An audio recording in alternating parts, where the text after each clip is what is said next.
है माननीय प्रेमचंद जी बैरवा को। जोरदार तालियों के साथ में स्वागत है माननीय प्रेमचंद जी बैरवा। भारत माता की, भारत माता की, बाबा खाटू श्याम की, जीण माता की। आज novel nature care health and wellness centre के इस उद्घाटन पे हमारे बीच में विराजमान, मैं सबसे पहले महान संत मनोहर दास जी महाराज जी को प्रणाम करता हूं।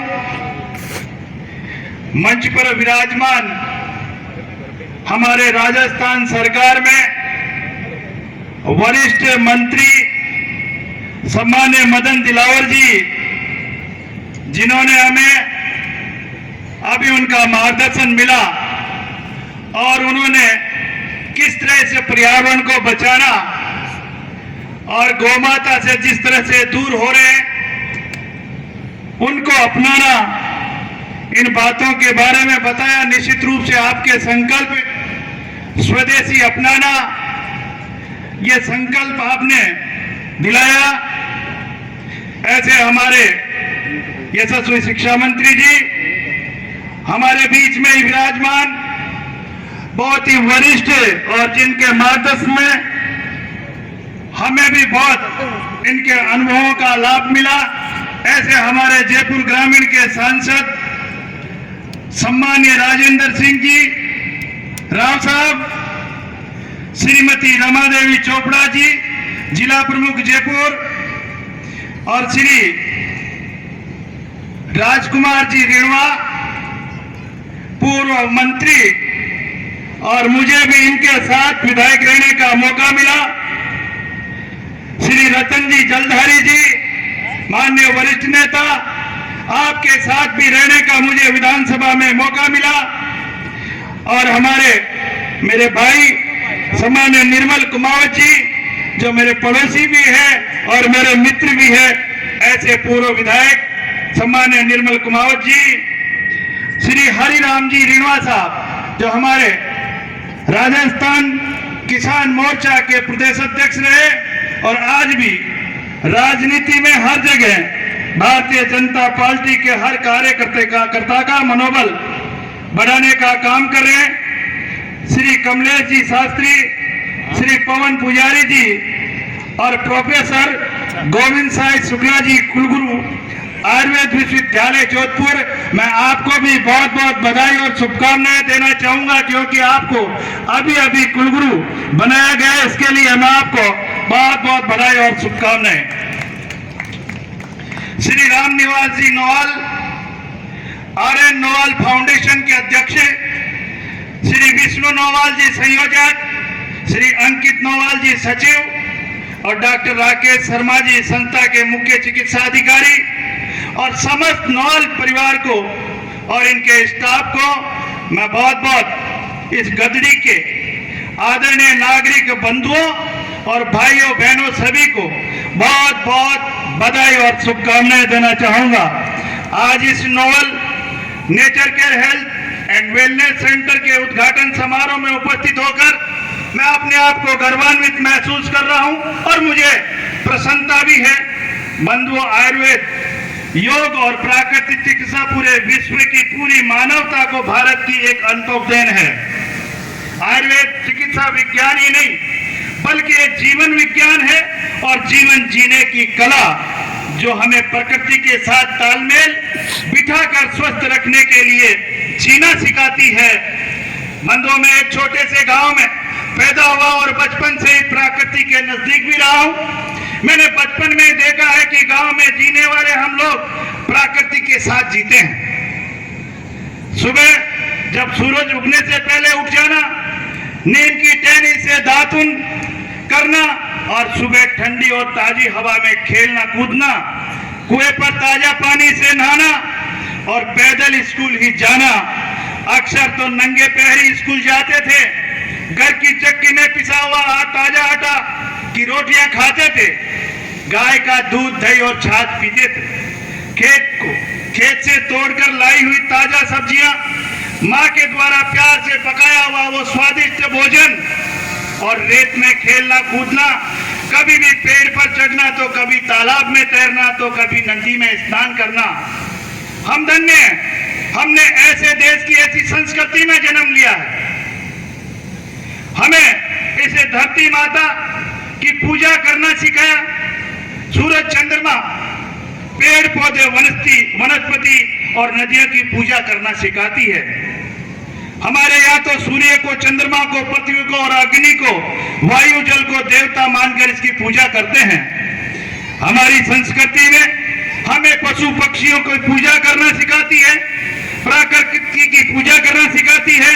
जन्म से लेकर मृत्यु तक प्रकृति के बीच में ही रहते हैं और प्रकृति के साथ ही तालमेल बिठाकर रहते हैं। सब कुछ प्राकृतिक, इस प्रकृति के बीच में आनंद ही आनंद रहता है। कोई मानसिक तनाव नहीं होता है और न ही कभी बीमारी होती है। यदि कभी कोई बीमार हो जाता था, किसी को खांसी हुई, तो अड़ूसा, कटेली, अदरक, शहद या तुलसी का पत्ता, हल्दी, सौंठ कुछ भी ले लिया करते थे और हमारी खांसी दूर चली जाती थी। कभी कोई एलोपैथी के कप और सिरप की जरूरत नहीं पड़ती थी। जुकाम हमें हुई तो हम सौंठ, काली मिर्च, पीपल, हल्दी, गुड़ मिलाकर ले लेते थे और जुकाम हमारी ठीक हो जाती थी। पेट में दर्द हुआ तो जीरा और अजवाइन, दाना, मेथी, काला नमक और सेंधा नमक, हींग ले लिया तो पेट का दर्द ठीक हो जाता था। पेट में खराबी हुई तो हल्दी, काला नमक, सेंधा नमक ले लिया करते थे और हमारी पेट की दिक्कतें दूर हो जाती थी।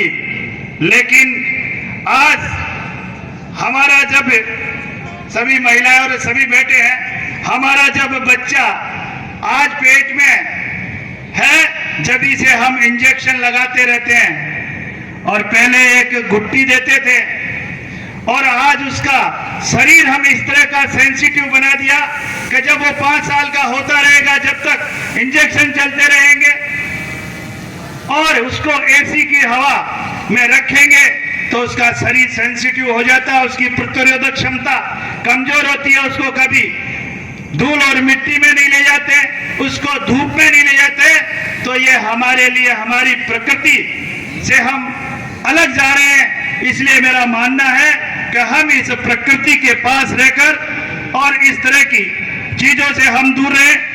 इस ग्लोबलाइजेशन के इस जमाने में बड़े महानगरों में रहने वाले लोगों की जीवन शैली और खाने पीने की आदतें बदल गई है। प्रकृति से उनका नाता टूट गया।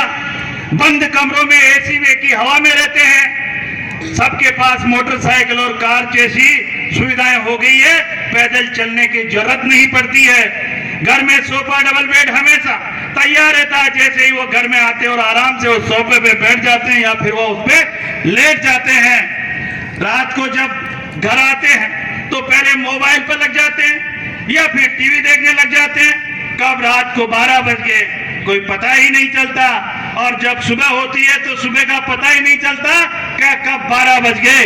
इसलिए आजकल तो बच्चों को जल्दी जगने के लिए अपने मोबाइल में 10 बजे तक का अलार्म लगाकर सोते हैं और उनकी सुबह का तो पता ही नहीं रहता कि कब 12 बज गए।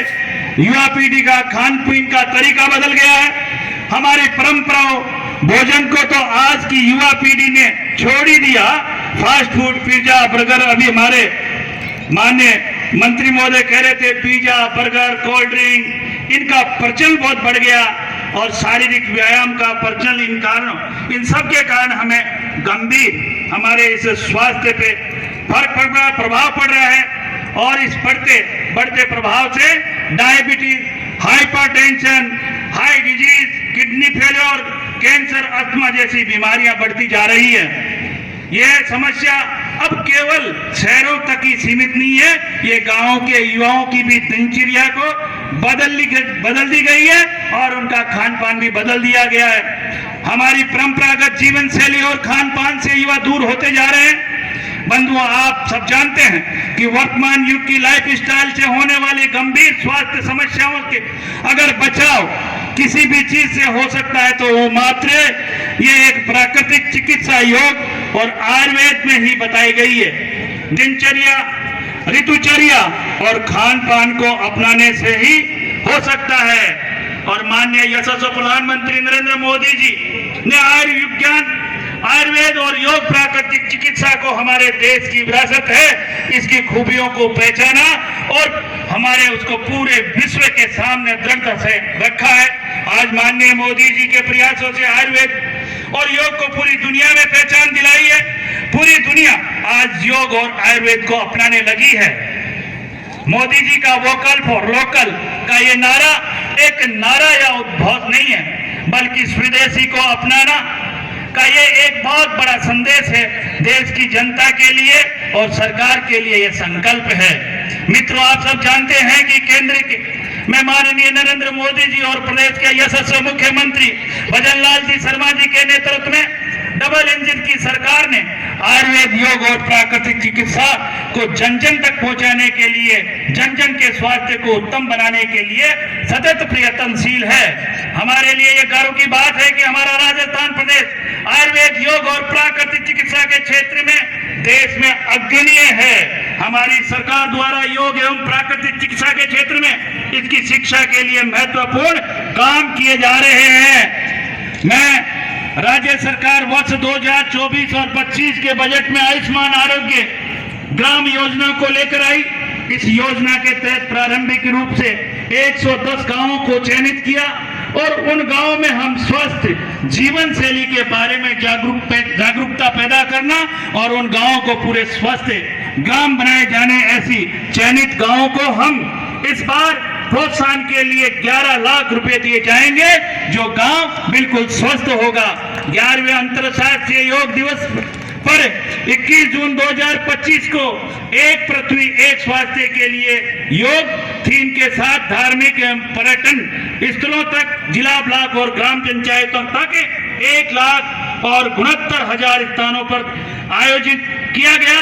योग दिवस कार्यक्रमों में पूरे प्रदेश में लगभग 1 लाख प्रतिभागियों, 1 करोड़ प्रतिभागियों ने, 1 करोड़ और 38 लाख प्रतिभागियों ने योग में भाग लिया और संपूर्ण भारत में प्रथम स्थान हासिल किया। राजस्थान की जनता ने यह सिद्ध कर दिया कि प्रदेश की जनता अपने स्वास्थ्य के लिए जागरूक है। हम राजस्थान में नई आयुष नीति लेकर आए हैं, जिसमें इस प्रकार के हेल्थ रिसोर्ट और प्रोत्साहन देने का प्रावधान है। श्री राम निवास जी नोवल जी को भी है, RN नोवल फाउंडेशन के सभी पदाधिकारियों को मैं बहुत बहुत बधाई और साधुवाद देना चाहूंगा कि आप लोगों ने इतना शानदार और जानदार नेचर केयर हेल्थ रिसोर्ट बनाया है। इस केंद्र पर योग, प्राकृतिक चिकित्सा, Ayurveda, panchakarma, acupressure, acupuncture, physiotherapy और हाइड्रोनोकोल थेरेपी, साल्ट थेरेपी सहित प्राकृतिक प्रबत पंच तत्व द्वारा प्रकृति की व्यवस्थाएं उपलब्ध कराई है। इस सेंटर में विशाल हर्बल गार्डन, योग मचान, ध्यान कक्ष, एक्यूप्रेशर युक्त भ्रमण पथ, संगीत चिकित्सा कक्ष की सुविधाएं भी उपलब्ध है। यहाँ वर्षा जल के संचय से और सौर ऊर्जा प्रणाली है, जिससे यहाँ का वातावरण पूर्ण रूप से प्राकृतिक रहे।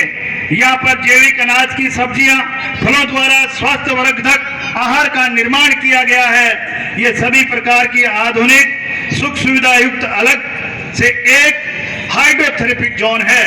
एक्सरसाइज करने के लिए ट्रेडमिल, साइकिलिंग, जकूजी बाथ और व्हर्लपूल आदि बात की सुविधाएं यहाँ पर उपलब्ध है। मैं यही कह सकता हूँ कि आप ये रिसोर्ट निश्चित रूप से एक बहुत अच्छा रिसोर्ट बनाया है। केवल जयपुर के ही या राजस्थान के ही नहीं, बल्कि देश और विदेश से यहाँ लोग आएंगे और प्रकृति के साथ जीना सीखकर उत्तम स्वास्थ्य की प्राप्ति करेंगे। क्योंकि आप लोग केवल रोगों का इलाज नहीं करते, आप लोग एक स्वस्थ व्यक्ति कैसे जीवन भर स्वस्थ रहे, इसकी बीमारी कभी भी इसको नहीं हो, इसके लिए व्यवस्था की है। ये तो प्रिवेंटिव हेल्थ का एक बहुत बड़ा सेंटर है। इस सेंटर पर तो स्वस्थ व्यक्ति भी भर्ती हो सकता है। इसलिए मैं निश्चित रूप से कह सकता हूं कि आप ये सेंटर देश और विदेश में बहुत ही विख्यात होगा। एक बार मैं पुनः इस नोवल फाउंडेशन के समस्त पदाधिकारियों को बहुत बहुत बधाई देता हूं और इस शानदार और जानदार कार्यक्रम के लिए आप सब लोग यहाँ पर एकत्रित हुए और इस सेंटर में आप सब इस छोटी सी जगह पे सेंटर बनाया, इसका आप सभी लोग लाभ लें। मैं बहुत बहुत पुनः इस परिवार को बहुत बहुत बधाई और शुभकामनाएं देना चाहूंगा। जय हिंद, जय भारत। बहुत बहुत आभार।